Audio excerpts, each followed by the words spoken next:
The only people who don't want to disclose the truth are people with something to hide.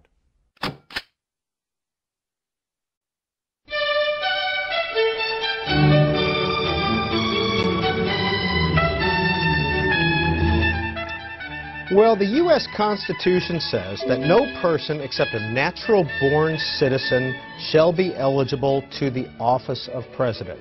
Our goal this morning on the Washington Journal is to define and discuss what natural-born means. And then a little later we'll be taking your calls on whether you think it's important that the President of the United States be a natural-born citizen. That's our first segment this morning on the Washington Journal. Now here is the full section of Article 2, Section 1 of the U.S. Constitution.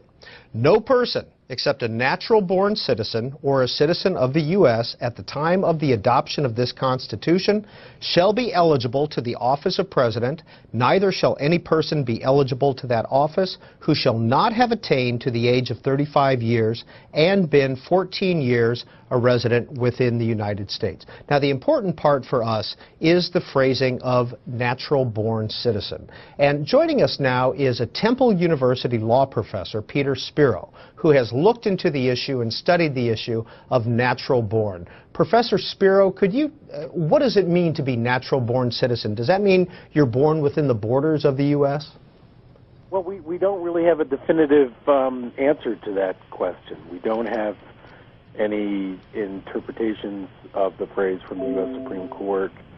It's more of a sort of evolutionary process and understanding of various constitutional actors, including the people themselves. But I think there are two basic takes on what natural born means. Both would require that the president, that an individual be a citizen at the moment of birth. One would require that the individual be born in the territory of the United States. The other would allow an individual who was citizenship at birth by virtue of parentage, regardless of place of birth, to be eligible for the office.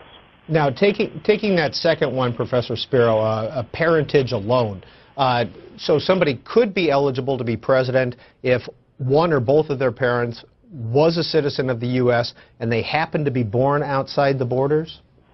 Well, that's right. So under our citizenship law, in most circumstances, the child of a U.S. citizen is a U.S. citizen at birth. So this happens all the time now. And if we look at the purpose of this clause, it certainly would seem reasonable to allow the eligibility of a person born to U.S. citizens outside of the United States, who just by some coincidence or because their parents were stationed outside of the United States or for some other reason was born outside of the United States, to be eligible. And in fact, we have an example from the last presidential contest, and it wasn't Barack Obama. John McCain was born outside of the territory of the United States. And there was some consensus that he was eligible for the presidency, notwithstanding the location of his birth. But he was also born in a U.S. territory, correct, in the Panama Canal Zone? Well, it is true that the U.S. Canal Zone was under the control of the United States, but it was not sovereign territory. Okay.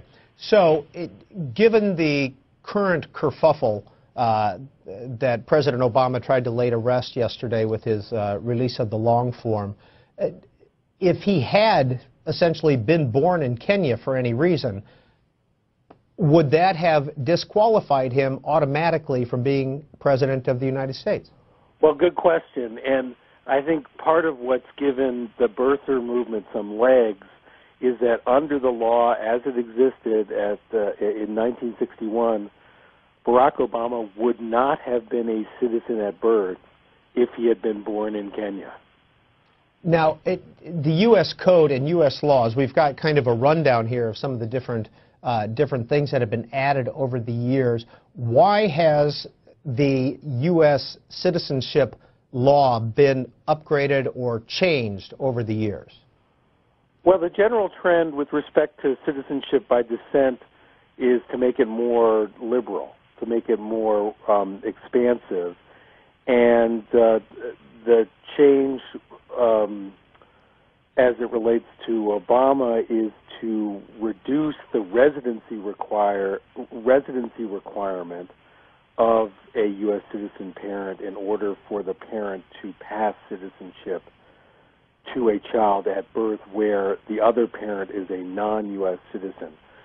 So if we took the same facts as Obama, born in Kenya, today, he would be a citizen if all the other facts were the same. And, of course, the whole question is a counterfactual since he was born in Hawaii. But if this imaginary Barack Obama, had been born in Kenya today, he would have been a citizen at birth. And there's still an argument about whether that's good enough, because some would interpret the natural-born citizenship clause to require birth on the territory of the United States, or, as you point out, something like the territory of the United States, which the Canal Zone would qualify as, or a military base outside of the United States.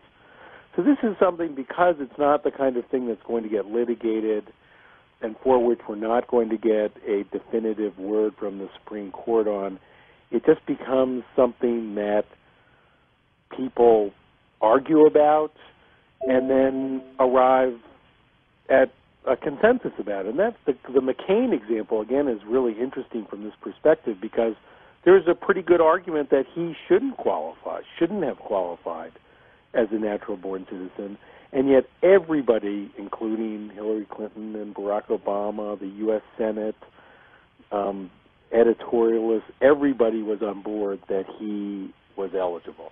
So, Professor Spiro, why do you say that this would not be litigated or ruled on by a court? The courts are loath to engage on an issue such as this one, where the stakes are so high and where they've got so little to work with in terms of relevant precedents, and so they're inclined to duck. And in this kind of case, they can duck and have ducked, so that with respect to Obama's qualifications, there have been numerous lawsuits filed, and they all get dismissed on what are known as jurisdictional grounds before the courts even get to the arguments that are made by the challengers. Okay. One more time, Professor Spiro, before we take calls from our audience. How would you define, if somebody said, what does it mean to be natural born, could you put that in a sentence or two? Today, I think it means that an individual must have had citizenship at the moment of birth, regardless of location of birth, in order to be eligible for the presidency. And today, if a person is born of an American citizen, anywhere in the world or on the moon, that person would be qualified to be a citizen as a citizen of the U.S., correct? In most cases, the twist is that the parent has to have spent some time in the United States before the birth of the child. It's where there's one citizen parent and one non-citizen parent. The citizen parent has to have been resident in the United States for 5 years before the birth of the child for citizenship to descend. Even if that person is an embassy employee or a foreign service employee or a military employee?